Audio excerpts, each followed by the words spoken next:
Ever since I first watched the movie, I've loved the Scott Pilgrim franchise, and in every medium it's been in.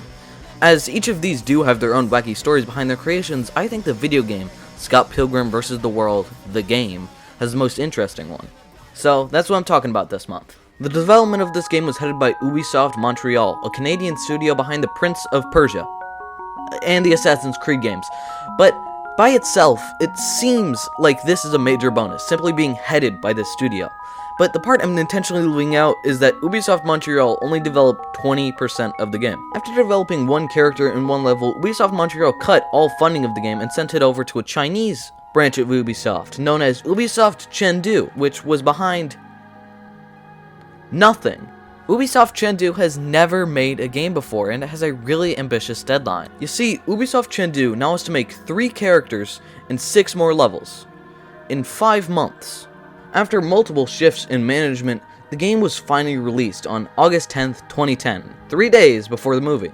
The thing is, this thing is actually great, and this is going to be the part where I geek out about it because of how much I love it. And as you know, games based on movies aren't typically that good, and vice versa.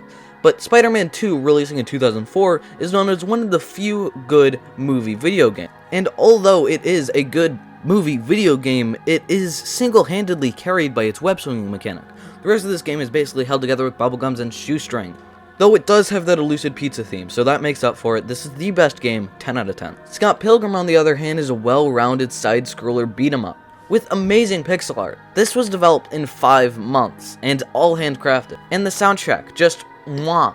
This is one of the best video game chiptune OSTs I've ever heard, and it's on Spotify. Seriously, if you're into that stuff, listen to it. It is amazing. Just the quality on this game is appalling, understanding that most of it was made in only 5 months by a game studio which has never made a game before. And I think the main reason this game is so good is because of the amazing Paul Roberts. He is the art director behind Fez, Shantae, and Barbie and the 12 Dancing Princesses.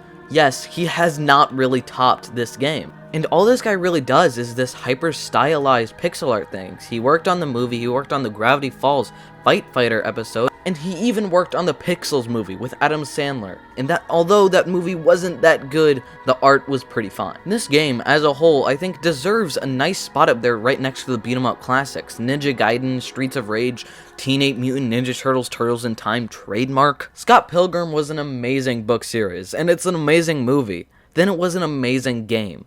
The book and the movie are both love letters to both rock music, video games, and just general pop culture, all of which things I love. And I think that is why it translated so well into video game form, as its plot was already video game-esque, centered around 7 main bosses, all of Ramona Flowers' ex-boyfriends. It is a really weird plot. And yet, when you read through or watch the movie or play the game, it actually flows really well altogether, which I think is just weird, but awesome. And all of these amazing things combined are why I think Scott Pilgrim is the best movie video game adaptation ever made. And it may even be possibly the best beat-em-up ever made. Hiya, Laser here. I'm sorry this video was a bit short. Hopefully the next 2 videos are gonna be good. Then I just really wanted to talk about this, because, you know, it was a fun little topic to talk about. I might be making 2 videos next month. Maybe, if I'm not lazy. But, I think the editing should make up in this, so I'm just gonna leave you. Peace.